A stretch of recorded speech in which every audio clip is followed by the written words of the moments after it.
Hello everyone, welcome back to the official YouTube channel of Path IAS Academy. This is me, your faculty Monali Krishna Guha with you. आज का हमारा topic क्या है? This is this one. When viral jokes hurt, Supreme Court takes action. पूरा मामला क्या है? Social media influencer से जुड़ा हुआ है, सुप्रीम कोर्ट के एक्शन से जुड़ा हुआ है और इसी विषय पर हम आज आगे चर्चा करने वाले हैं। देखते हैं इस टॉपिक के बारे में डिटेल में। इस टॉपिक में आगे बढ़ने के पहले हम ये देखेंगे कि ये पर्टिकुलर जो हमारा टॉपिक है वो हमारे यूपीएससी के सिलेबस में कौन कौन से सब्जेक्ट डोमेन्स को टच करता है। सबसे पहले GS1 सोसाइटी है, social impact of speech on vulnerable groups.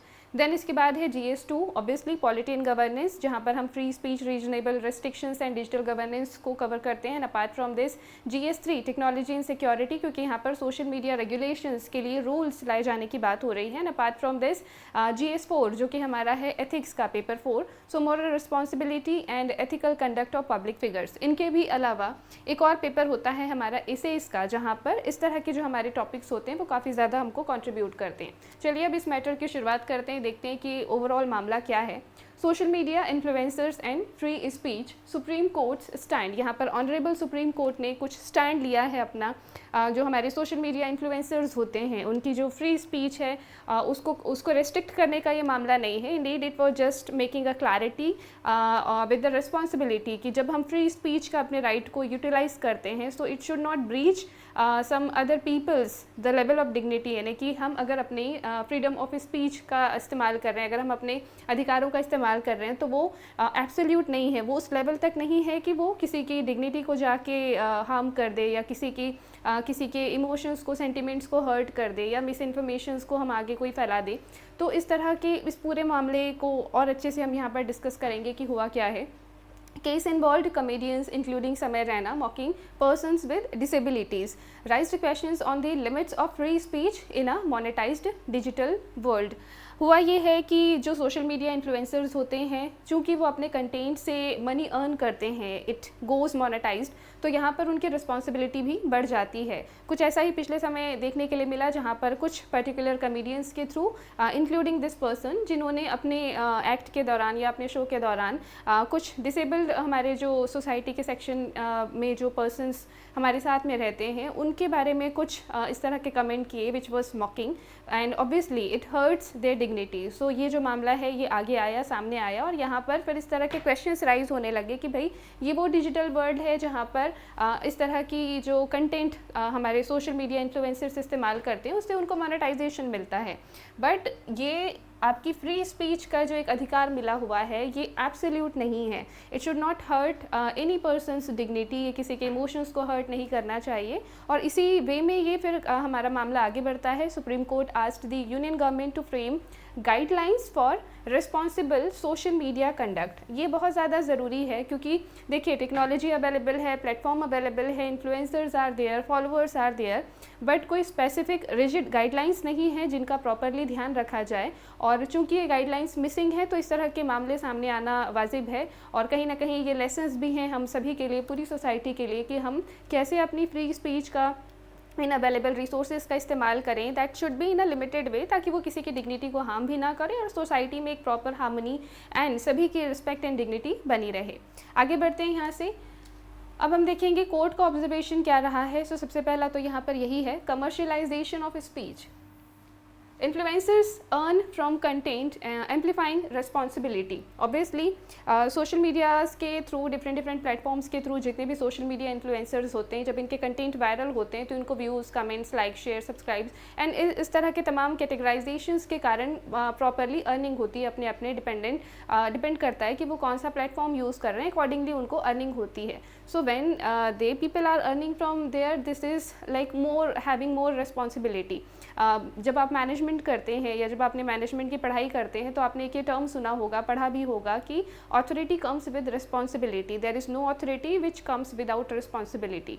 So when a person is a social media influencer, so ये उनकी अपनी जिम्मेदारी भी होती है कि वो क्या बोल रहे हैं उसको वो सोच समझ के बोलें और उनके एक एक वर्ड, उनके एक एक एक्ट का कहीं ना कहीं पे एक इम्पैक्ट होता है।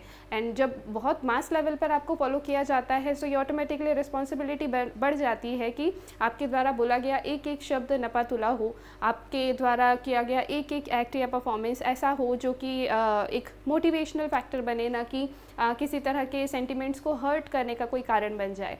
Apart from this, impact on society, comments में hurt sentiments of disabled women, children, elderly and minorities. Obviously जब भी कोई ऐसा कंटेंट क्रिएट किया जाता है जिसमें ह्यूमर होता है, हंसी मजाक होते हैं, सो ऑब्वियसली ये कहीं ना कहीं एक नॉर्मल बाउंड्रीज़ को क्रॉस करता है। बट इसमें इस बात का भी हमको ध्यान रखना चाहिए कि हमारी सोसाइटी में अक्रॉस द ग्लोब हर तरह के लोग हैं, women, children, elderly, senior citizens, persons with some kind of disabilities, और हमको इन सारे सेक्शंस के इमोशंस का, सेंटिमेंट्स का ध्यान रखते हुए ही किसी तरह के कंटेंट को आगे डिलीवर करना है।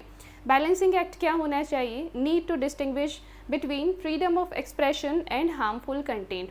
अभी वाले केस में ये चीज़ देखी गई है कि harmful content was there mixed up with the freedom of speech. अगर उस हार्मफुल कंटेंट को फिल्टर करने के लिए शायद अगर पहले कोई गाइडलाइंस होती तो उस तरह के गाइडलाइंस को प्रॉपरली फॉलो करने के कारण इस तरह के जितने भी सेंटिमेंट्स हर्ट हुए हैं हमारी सोसाइटी में लोगों के, तो वो नहीं हुआ होता। और इसी बात का ध्यान रखते हुए ये यहाँ पर एक लेसन सामने आया है कि जिस तरह के जो हार्मफुल कंटेंट हैं उनको कैसे प्रॉपरली फ़िल्टर किया जाए, उसके लिए प्रॉपरली गाइडलाइंस होनी चाहिए। नाउ कोर जुडिशियल मैसेज क्या है यहाँ पर? Obviously it is very clear cut that humor and creativity are valuable but must respect dignity of all communities। Humour होना लाइफ में बहुत ज़्यादा ज़रूरी है, क्रिएटिविटी भी ज़रूरी है, मोनोटोनस बोरिंग लाइफ अच्छी नहीं होती है, बट स्टिल हमको सभी को ये चीज़ें ध्यान रखनी चाहिए कि हर चीज़ एक प्रॉपर लिमिट में हो, वो लिमिट को क्रॉस करके किसी को हर्ट करने का रीज़न ना बने।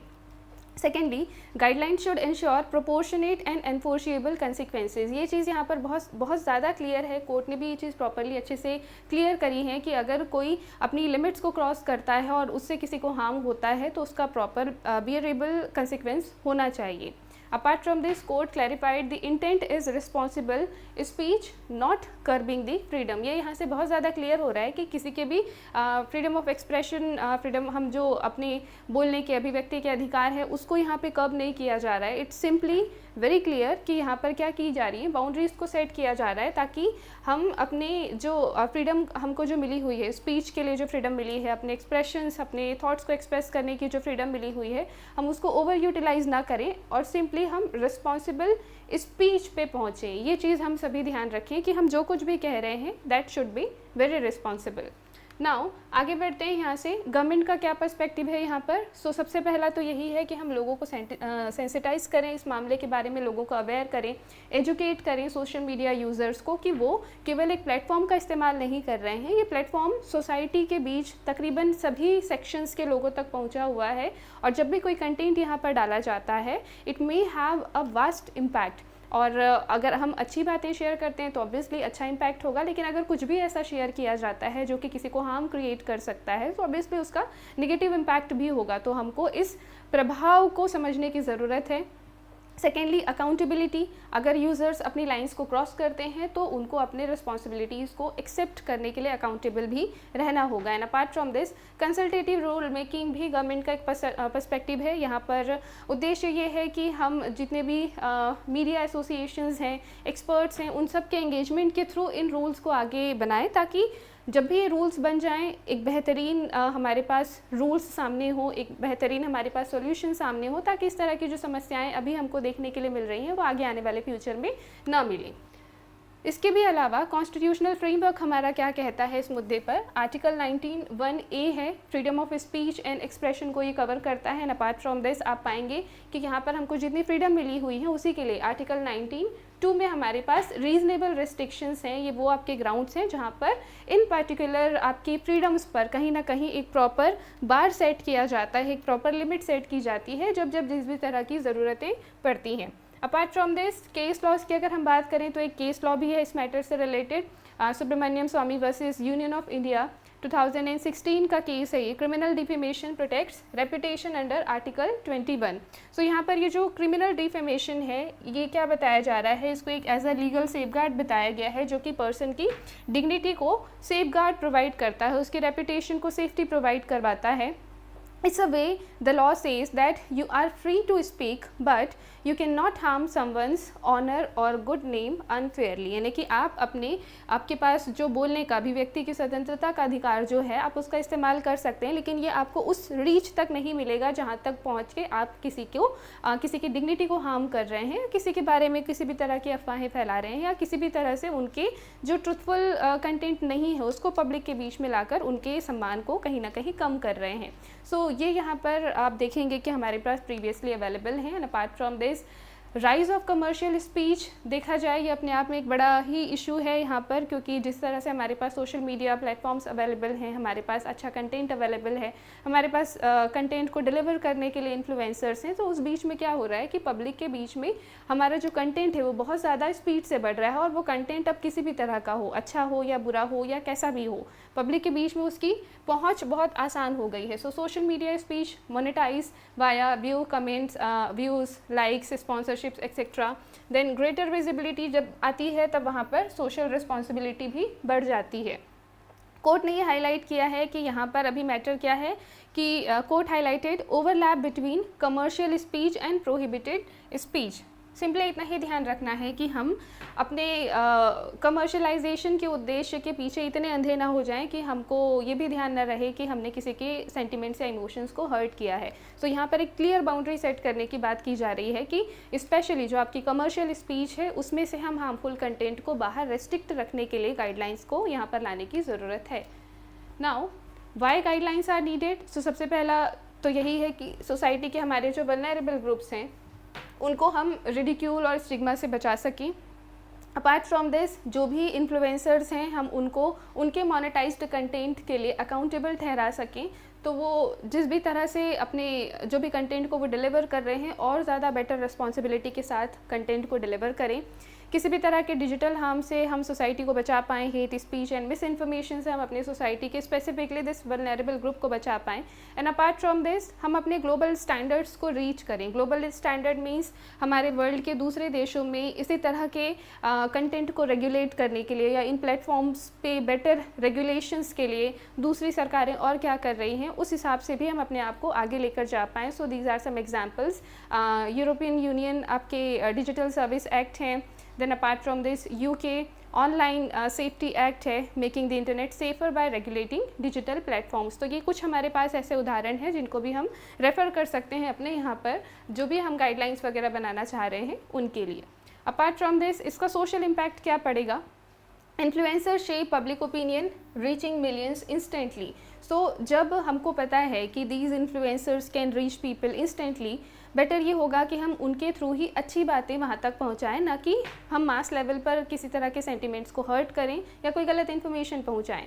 Now court directed public apologies and promotion of awareness by offenders.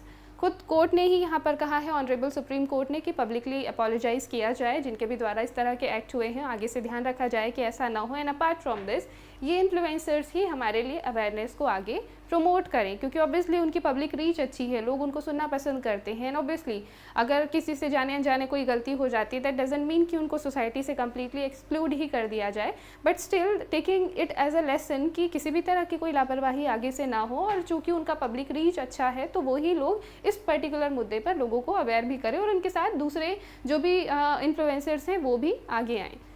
Apart from this, potential for influencers to act as an ambassadors of sensitivity, rebuilding trust online. जब हमारे इन्फ्लुएंसर्स ही अच्छी चीज़ों के लिए लोगों को मोटिवेट करते हैं तो वहाँ पर लोगों का कनेक्ट चूँकि ऑलरेडी अच्छा होता ही है, तो और अच्छे से हमारा जो इंटेंशन होता है अवेयरनेस का वो फुलफिल हो सकता है। And this people can work as an ambassadors of sensitivity.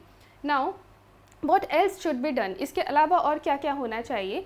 सो यहाँ पर आप पाएंगे कि सबसे पहले रिसर्च एंड डेवलपमेंट ज़रूरी है। किसी भी तरह का अगर कोई काम किया जाता है specifically on the level of policy या किसी तरह के अगर गाइडलाइंस को फॉर्मुलेट किया जाना है, रूल्स बनाए जाने हैं, तो वहाँ पर बहुत ज़रूरी ये होता है कि हम पहले से अभी क्या रेडी ग्राउंड है हम उसको समझें। The first point is research and development upon such cases to know the clear grounds. इस ये तो अभी हमने फिलहाल एक ही केस देखा इस तरह का यहाँ पर कि सेंटिमेंट्स हर्ट हुए हैं। अपार्ट फ्रॉम दिस और भी ऐसे केसेस हुए होंगे जो शायद पब्लिकली सामने नहीं आ पाए होंगे या उतने वास्ट लेवल पर नहीं होंगे सामने, जो शायद मीडिया में आ पाते या किसी तरह के कंट्रोवर्शियल टॉपिक्स में आ पाते या न्यूज़ हाइलाइट्स में आ पाते, बट स्टिल इस तरह के केसेस होंगे। सो जब भी इस तरह की रूल मेकिंग की जाए, पहले इस तरह से अवेलेबल जितने भी केसेस हैं उनको प्रॉपरली स्टडी किया जाए ताकि हमको ग्राउंड्स पता चल सके कि हाँ इन ग्राउंड्स पर समस्या है, इन ग्राउंड्स पर रूल्स लाने की ज़रूरत है हमको। वो ग्राउंड्स क्लियर हो जाएंगे, वो पॉइंटर्स क्लियर हो जाएंगे। Apart from this, taking the help of industry experts who have been into the field with public interaction for long। तो जो भी लोग इस तरह से पब्लिक इंटरेक्शंस में रहे हैं वही अगर पब्लिक से फीडबैक लें कि कौन कौन सी ऐसी चीज़ें हैं जो शायद सोसाइटी में इन्फ्लुएंसर्स के द्वारा पब्लिक में नहीं लाई जानी चाहिए, किन किन मुद्दों का ध्यान रखा जाना चाहिए, कौन कौन से ऐसे ऑलरेडी हॉट बर्निंग इशूज़ हैं जिनसे सोसाइटी का कोई पर्टिकुलर सेक्शन रिलीफ चाहता है लेकिन अब तक अपनी वॉइस को वो पब्लिक तक या गवर्नमेंट तक या सोसाइटी तक नहीं पहुँचा पाया है। They influencers can easily get it through comments or through the feedbacks or the reviews or such drives। Apart from this, building content to educate people digitally, social media ethics। यहाँ पर केवल हमको rules बनाने की ज़रूरत नहीं है कि बस ये करना है और ये नहीं करना है। अगर हम केवल गाइडलाइंस बना के दे देंगे कि ये नहीं करना है, so it will just be like telling the people कि हाँ ये रूल्स हैं, ये करना चाहिए, ये नहीं करना चाहिए। बट इसके भी अलावा ज़रूरी ये है कि हम एथिकल ग्राउंड सेट करें, हम प्रॉपरली लोगों को, हमारी जनता को एजुकेट करें, प्रॉपरली उनको इस चीज़ की टीचिंग्स दें कि क्या सही है और क्या गलत है, मॉरल टीचिंग्स दें। डिजिटल सोशल मीडिया पे जब हम जा रहे हैं तो क्या करना सही है, क्या करना गलत है, इस चीज़ का अगर हम प्रॉपर उनको ट्रेनिंग दे दें, एजुकेशन दे दें, so they themselves will be knowing कि हाँ क्या सही है क्या गलत है। तो केवल रूल्स देने से बेहतर और क्या है साथ में कि हम प्रॉपरली पब्लिक को अच्छे से ट्रेनिंग दें। सिर्फ इस मुद्दे को केवल नियम बना के हम न टाल दें, है ना। यहाँ पर हम और डीपर रिस्पॉन्सिबिलिटी अपनी समझें और हम प्रॉपरली इस पूरी जनरेशन को इस चीज़ की ट्रेनिंग दें कि हमको क्या क्या डिजिटल प्लेटफॉर्म पर करना सही है, लीगली, एथिकली, मॉरली, क्या करना गलत है, क्या करना चाहिए, क्या नहीं करना चाहिए, ताकि आने वाली जनरेशन्स को भी फिर ये जो नॉलेज है आज की जनरेशन आगे पास ऑन कर पाए। Apart from this, awareness drives होनी चाहिए, पब्लिक प्राइवेट पार्टनरशिप होनी चाहिए, इंडिविजुअल एक्सपर्ट्स जो हैं वो पब्लिक के बीच में जाकर इस तरह की ट्रेनिंग्स दें, इन्फ्लुएंसर्स खुद इस तरह की ट्रेनिंग्स दें, एंड गवर्नमेंट भी साथ में अलग अलग ऑर्गेनाइजेशंस के साथ में मिलकर इस तरह के मुद्दों को आगे लेकर जाए। जो लॉ इन्फोर्समेंट एजेंसीज़ हैं, पुलिस डिपार्टमेंट हैं, ये सभी आपस में अगर चाहें या अलग अलग भी चाहें तो भी इस तरह के अवेयरनेस ड्राइव्स को हम ईजिली एग्जीक्यूट कर सकते हैं। Apart from this, utilising platforms with disclaimers and advertisements, ये काफ़ी ज़्यादा ज़रूरी होता है। जैसे आपने देखा होगा कि अगर किसी मूवी के सीन में सिगरेट्स आ जाती हैं या अगर कहीं पर शराब की अगर बॉटल्स दिखाई जा रही हैं या कुछ भी ऐसा दिखाया जा रहा है जो हेल्थ को हज़ार्ड पहुंचाता है, तो वहाँ पर साथ में डिस्क्लेमर भी होता है कि this is just for the act और फॉर द एंटरटेनमेंट और ये आपके हेल्थ को हज़ार्ड कॉज कर सकता है, you should not take it. So इसी तरह के जो डिस्क्लेमर्स होते हैं वो भी साथ में सामने लगाए जाएँ जब भी कोई इस तरह का कंटेंट लाइव किया जाता है या अगर उसको पॉडकास्ट के थ्रू किया जा रहा है या कहीं पर भी उसको बाद में पोस्ट किया जा रहा है, तो साथ में डिस्क्लेमर भी हो कि इस तरह का जो कंटेंट है ऑफेंसिव कंटेंट नहीं डाला जाना चाहिए अकॉर्डिंगली, ताकि लोगों को ये इस चीज़ की अवेयरनेस रहे कि जब भी वो कोई कंटेंट कंज्यूम कर रहे हैं ना, साथ में उनको वो गाइडलाइंस रिमेंबर होती रहें ताकि वो भी बाद में उस चीज़ का ध्यान रखें। कंटेंट अपने आप में फेयर हो, फिल्टर्ड हो, बट उसके अलावा भी जो गाइडलाइंस है उसका कुछ हिस्सा सामने पहले से ही दिखा दिया जाए ताकि वो एक रिकॉल शो कर दे। और स्पेशली जब एडवर्टीजमेंट्स वगैरह आप जो देखते हैं जो बहुत कम टाइम के आते हैं, वहाँ पर भी उन एडवर्टीजमेंट्स में भी इस तरह की गाइडलाइंस को केवल कम शब्दों में अवेयरनेस के फॉर्म पर सामने शो किया जा सकता है ताकि लोगों को एक क्विक रिकॉल होता रहे। Apart from this, taking help of psychologists to understand the core pointers which can hurt human emotions to set clear boundaries। ये बहुत ज़्यादा ज़रूरी होता है कि हम पहले से ही वो सारे ग्राउंड्स चेक कर लें जो कि ऑब्वियसली किसी भी एक पर्टिकुलर सेक्शन ऑफ सोसाइटी को हर्ट कर सकते हैं। सो अगर हम साइकोलॉजिस्ट की हेल्प ले पाएँ या जो भी हमारी सोसाइटी के जो सीनियर पर्सन्स हैं जो एक पर्टिकुलर डोमेन को टच करते हैं, उनसे अगर हम प्रॉपरली, जो एक्सपीरियंस्ड पर्सन हैं जो ये जानते हैं कि हाँ इस टॉपिक पे हर्ट हो सकता है, इस ग्राउंड पे हर्ट हो सकता है, तो ऐसे ग्राउंड्स हम पहले से कलेक्ट कर लें। एंड स्पेशली दोज पीपल जो एल्डरलीज़ हैं, जो हमारे समाज का नेतृत्व करते हैं, साथ में जो साइकोलॉजिस्ट हैं, ये हमको और बेहतर बता सकते हैं कि ऐसे कौन कौन से मुद्दे हैं जो कि जिनको भूल कर भी हमें टच नहीं करना चाहिए, which can hurt the emotions, जो ऑलरेडी बहुत ज़्यादा सेंसिटिविटी होल्ड करते हैं। तो इस तरह के मुद्दों पर फिर रूल बनाना काफ़ी आसान हो जाएगा। आगे और क्या क्या किया जा सकता है? सो रेगुलेशन जब भी बनाया जाए सो हमको ये टारगेट रखना है कि वो हेट स्पीच को, इंसाइटमेंट को एंड डेलिबरेट मिस इन्फॉर्मेशन को कर्ब करे, यानी कि किसी भी तरह की गलत बातें ना फैलाई जाएँ, लोगों को उकसाया ना जाए, कोई डेलिबरेट मिस इन्फॉर्मेशन ना फैलाई जाए, यानी जानबूझकर किसी तरह का इस तरह का कंटेंट ना फैलाया जाए जो हर्ट करे, आगे चल के हार्म को कॉज करे। हम इसके लिए आगे इंडिपेंडेंट ओवरसाइट बॉडी भी इस्टेब्लिश कर सकते हैं जो कि इस तरह के कंटेंट को रिव्यू करेगी एंड आगे डिस्प्यूट्स के लिए वर्क कर सकती है। देन हम इंडस्ट्री को सेल्फ रेगुलेशन के लिए मोटिवेट करें। सेल्फ रेगुलेशन क्या होता है कि गवर्नमेंट तो खैर अपने रूल्स बनाती ही है, बट एक स्टैंडर्ड सेट कर दिया जाता है and those who are involve on that particular work, उनसे ये एक्सपेक्ट किया जाता है कि आप खुद ही अपने कंटेंट के लिए अपने इस सेल्फ रेगुलेशन को पहले टेस्ट करेंगे, चेक करेंगे, एंड जब आप उस चीज़ की जितनी भी टर्म्स एंड कंडीशंस हैं उसको सेटिस्फाई कर लेते हैं, जब आपका कंटेंट उसको सेटिस्फाई कर लेता है तब आप उसको पब्लिश करेंगे। तो एक सेल्फ चेक भी हो जाता है, ये भी एक बहुत अच्छा तरीका है। इसके लिए कोड ऑफ कंडक्ट्स का इस्तेमाल किया जाता है, कंटेंट रीडिंग का इस्तेमाल किया जा सकता है।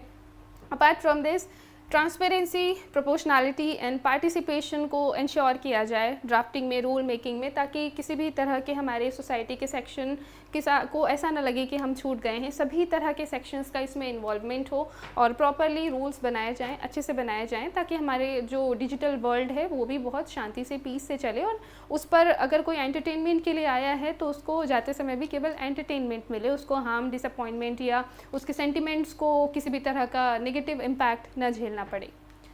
नाउ कंक्लूजन क्या है यहाँ से? Free speech is essential but not absolute. ये हम सभी को ध्यान रखना है कि बोलने की स्वतंत्रता का अधिकार तो हम सबको है, लेकिन ये एब्सोल्यूट नहीं है। हमें इस चीज़ का रिस्पॉन्सिबिलिटी ध्यान रखना चाहिए कि इंटेंशनली और अनइंटेंशनली भी हम किसी के भी इमोशंस को हर्ट ना करें। Apart from this, digital platforms amplify both creativity and harm. ये तो बहुत ज़रूरी चीज़ है आज के समय में समझने के लिए भी कि अगर आपकी क्रिएटिविटी को एक प्लेटफॉर्म दिया जा रहा है या आपको मिल रहा है तो वहाँ पर हम इस बात का भी ध्यान रखें कि क्रिएटिविटी के साथ क्रिएटिविटी ही आगे जाए, हम हार्म को जाने अनजाने भी अपने साथ आगे लेकर ना जाएं। नीड अ बैलेंस की ज़रूरत है, सेंसिटाइजेशन की, अकाउंटेबिलिटी की, रेगुलेशन की।